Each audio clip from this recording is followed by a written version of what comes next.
जैसा कि last episode में हमने देखा कि यू हाओ और वैंग डोंग आपस में यूनिफिकेशन स्पिरिट टेक्निक को यूज करने के लिए हाथ मिलाकर एक दूसरे की ब्रेथ को एब्जॉर्ब करने की कोशिश कर रहे थे। और वहाँ तभी यू हाओ के स्पिरिचुअल रियलम में स्काई ट्री मुझसे बात करता है और कहता है कि मैंने सोचा नहीं था कि तुम्हें कोई ऐसा मिल जाएगा जो तुम्हारी ब्रेथ के साथ तुम्हें परफेक्टली मैच करे। तुम्हारी और उसकी मार्शल सोल एकदम परफेक्ट मैच की है। स्काई ड्रीम फिर उससे कहता है कि वैंग डोंग की जो बटरफ्लाई मार्शल सोल है वो उसकी सिर्फ अकेली मार्शल सोल नहीं है, उसकी एक दूसरी भी मार्शल सोल है जिसको उसने सबसे छुपा रखा है।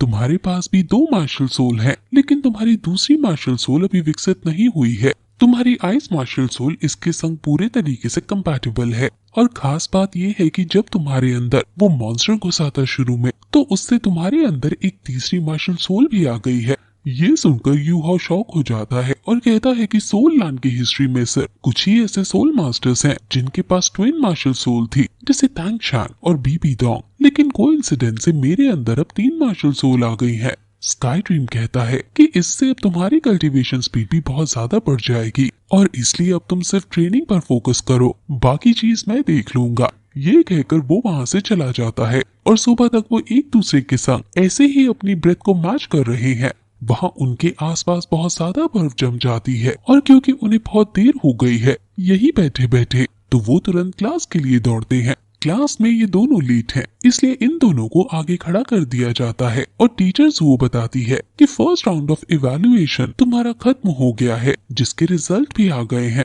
क्लास 1 के ग्रुप 22 के सभी बच्चे पास हो गए हैं, यानी टीचर्स वो के सभी बच्चे पास हो गए हैं। क्लास 1 के अंदर टोटल 22 टीम्स हैं और 14 टीम्स अब राउंड 2 में जाएंगी और ये राउंड 2 भी एलिमिनेशन राउंड है। राउंड 1 में टोटल 6 टीम्स ने सभी मैचेस अपने जीते हैं और हमारे बैच से टीम 1 ने सारे मैचेस जीते हैं, इसलिए मैं उन्हें कुछ रिवॉर्ड देना चाहूंगी, लेकिन क्योंकि अब वो लेट आए हैं आज, इसलिए उनका रिवॉर्ड मैं कैंसिल कर रही हूँ। वो इन दोनों को फिर रिवॉर्ड के बदले पनिशमेंट दे देती है और उन्हें प्ले ग्राउंड के चक्कर लगाने को कहती है। जियाओ को अपने टीममेट्स को देखकर बहुत बुरा लगता है, लेकिन वो दोनों खुशी खुशी प्ले ग्राउंड के चक्कर लगाने लगते हैं। अब क्लास खत्म होने के बाद वहाँ जियाओ भी आती है और यू हाओ जियाओ से पूछता है कि टीचर्स ने और क्या क्या कहा हमारे जाने के बाद, जिस पर वो बताती है कि अब एलिमिनेशन राउंड में सिर्फ चैंपियंस ही हैं और हमें अब उनसे जीतना है और ये मुश्किल होने वाला है। उनमें से एक सोल ऑनर पर है, यानी उसके पास 3 स्पिरिट रिंग्स हैं और अब टीचर्स वो भी हमारे लिए अच्छा नहीं सोच रही, यानी उन्हें नहीं लगता कि हम उनसे जीत पाएंगे और शायद हमें भी रियलिस्टिक रहकर 4th प्लेस पर आने का एम करना चाहिए। लेकिन यू हाओ समझाता है कि हम अपना गोल नहीं बदलेंगे। मैं जानता हूँ कि सोल मास्टर्स के लिए सोल पार बहुत मायने रखती है, लेकिन सिर्फ सोल पार के बेसिस पर सोल मास्टर्स एक दूसरे से नहीं जीतते। हमें खुद पर भरोसा रखना चाहिए और हमारा गोल 4th आना नहीं बल्कि चैंपियंस बनना है। वो तीनों फिर साथ में खुश होते हैं और चैंपियंस बनने की शपथ लेते हैं। अब चक्कर लगाते हुए इन्हें शाम हो जाती है और टीचर्स वो इनको माफ कर देती है और आगे से लेट ना होने को कहती है। अब शाम को यू हाओ, जो कुछ समय पहले बाकियों को हिम्मत दे रहा था, अब कहता है वैंग डोंग से कि क्या हम जीत पाएंगे। उसके दोगलेपन को देखकर वैंग डोंग उस पर हंसने लगता है और कहता है कि तुमने तो जियाओ को मोटिवेट कर दिया और अब तुम ही हिम्मत हार रहे हो। हमारी मार्शल सोल बहुत अच्छे से ब्लेंड हुई है, जिसकी वजह से हम मार्शल सोल फ्यूजन स्किल को प्रैक्टिस कर सकते हैं और अपने जीतने के चांसेस को बहुत ज्यादा बढ़ा सकते हैं। मार्शल सोल फ्यूजन स्किल अब हमें फिर से करनी चाहिए क्योंकि कल रात हमारी सोल पर अच्छे से आपस में फ्यूज हो गई है। यू हाओ कहता है कि जल्दी से करते हैं फिर, और वो एक्साइट हो रहा है, लेकिन वैंग डोंग कुछ शर्माता हुआ नजर आता है। यू हाओ सोचता है कि उसकी और मेरी 100% मार्शल सोल फ्यूज हुई है और हमें एलिमिनेशन राउंड से पहले इन्हें फ्यूज करना चाहिए। वैंग डोंग और यू हाओ फिर से हाथ मिलाते हैं और इस स्किल को यूज करने की प्रैक्टिस करने लगते हैं। सोल पार फ्यूजन अब जो इनकी हो रही है वो पिछली रात से भी बेहतर हो रही है और यू हाओ पूछता है कि मार्शल सोल को कैसे फ्यूज करते हैं, जिस पर वो कहता है कि मुझे भी ये नहीं पता, चलो हम अपनी मार्शल सोल बाहर निकालते हैं। यू हाओ अपनी आई मार्शल सोल को निकालता है और वैंग डोंग अपनी बटरफ्लाई विंग्स को निकालता है और उनकी मार्शल सोल फिजिकल फॉर्म में आने लगती है, यानी वो अब अपने आप मर्ज होने लगती है। उनके मार्शल सोल एक दूसरे के अंदर जा रही है और वो खुद की कॉन्शियसनेस को कंट्रोल नहीं कर पा रहे होते हैं। अभी वो आउट ऑफ कंट्रोल हो जाती है और वो वहीं बेहोश होकर गिर जाते हैं। लेकिन उनकी मार्शल सोल आपस में मर्ज हो रही है और आई और बटरफ्लाई का एक कॉम्बिनेशन हमें वहाँ दिखता है। अब क्योंकि फिर से वो यही बेहोश हो गए हैं और फिर से वो क्लास के लिए लेट हो जाते हैं। यू हाओ जो कि वैंग डोंग के ऊपर गिरा हुआ है, वैंग डोंग उसे उठाता है। उनके मार्शल सोल फ्यूजन का रिसाइट देखते हैं। ये पूरा एरिया गोल्डन कलर का हो गया है और अब वहाँ टीचर जू आती है और कहती है कि तुम दोनों 2 दिन तक लगातार लेट हो रहे हो। आखिर ऐसा क्यों? क्या तुम्हें लगता है कि फर्स्ट राउंड में जीतने के बाद तुम्हारे लिए क्लास आना जरूरी नहीं है? मुझे एक रीजन दो जिसको सोचकर मैं तुम्हें पनिश ना करूं। यू हाउ कहता है कि हम कल्टीवेट कर रहे थे और ये हमारी मार्शल फ्यूजन सोल स्किल है।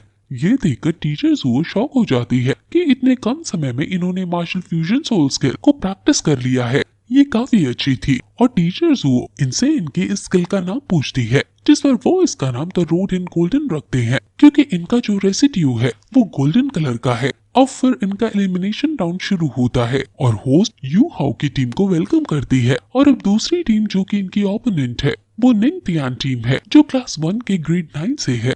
ग्रेड 9 की भी टीचर यहाँ है और वो टीचर जू के पास आकर खड़ी हो जाती है। जियाओ वैंग डोंग से पूछती है कि टीचर जू सुबह से इतने गुस्से में क्यों है और तुम रोज इतना लेट क्यों आ रहे हो? जिस पर वैंग डोंग उसे शांत कर देता है और कहता है कि अभी एम्बैरेसिंग थिंग्स मत कहो। यू हाउ भी कुछ नहीं बोलता क्योंकि अभी बहुत इंटेंस सिचुएशन वहाँ बनी हुई है। ओपोनेंट टीम में 2 लड़की और 1 लड़का है और लड़का 31 लेवल पर है, यानी उसके पास 3 स्पिरिट रिंग्स हैं।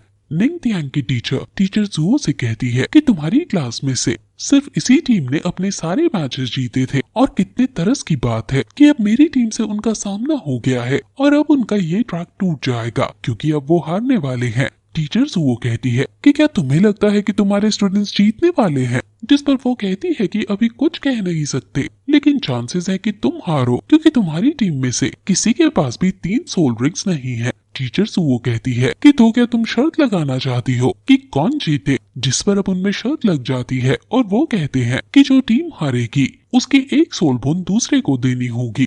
अब होस्ट इन टीम्स के बीच मैच को शुरू कर देती है और अब इन टीम मेंबर्स का इंट्रो दिया जाता है। टीम 1 में यू हाओ है जो कि लेवल 17 का कंट्रोलिंग ब्रांच का सोल मास्टर है। वैंग डोंग जो कि लेवल 24 का स्टॉर्म अटैक ब्रांच का है। जियाओ जियाओ जो कि 22 लेवल की कंट्रोलिंग ब्रांच की सोल मास्टर है। वहीं ओपोनेंट इनके पहली लड़की जो है वो लेवल 24 की कीन अटैक सोल मास्टर है और दूसरी लेवल 25 पर है और जो लड़का है उसका नाम निंग तियांग है और वो लेवल 31 का supporting branch tool soul master है। अब इनके बीच मैच स्टार्ट हो जाता है और वैंग डोंग पहले निंग तियान को ठिकाने लगाने का डिसाइड करता है, इसलिए वो तुरंत पहले निंग तियान पर ही अटैक करने जाता है, लेकिन तभी वो अपनी मार्शल सोल को बाहर निकाल लेता है और उसकी मार्शल सोल की बाओ एम्बर की है, यानी जो सोल लैंड 1 में निंग रोंग रोंग की थी वो ही इसकी मार्शल सोल है और ये दोलो कॉन्टिनेंट की फर्स्ट सपोर्ट ब्रांच की मार्शल सोल है जिसका नाम की बाओ एम्बर भगोड़ा है। निंग तियान तुरंत इन दोनों लड़कियों की स्ट्रेंथ और स्पीड बढ़ा देता है जिससे उन लड़कियों की स्पीड अब 40% तक इंक्रीज हो जाती है। अब इन लड़कियों से लड़ना बहुत मुश्किल हो जाता है और वो लड़की भी अपनी मार्शल सोल जिसका नाम क्रिम्सन ब्लेड है उसका यूज कर देती है जिससे वहाँ बहुत बड़ा फिनिक्स आ जाता है। दूसरी लड़की वैंग डोंग पर बहुत तेज स्पीड में कभी यहाँ से तो कभी वहाँ से हमला किए जा रही है। उनकी टीचर हमारी टीचर जुओ को बताती है कि की बाओ एम्बर भगोड़ा मेनलैंड का सबसे स्ट्रॉन्ग सपोर्ट ब्रांच है और हर एक रिंग जब अपग्रेड होती है तो एक नया एट्रीब्यूट यूजर को प्रोवाइड करती है और जो बाकी के एट्रीब्यूट्स पहले प्रेजेंट होते हैं उनकी पावर को 10% बढ़ा देती है। और फिर इसी के साथ ये एपिसोड यही खत्म हो जाता है।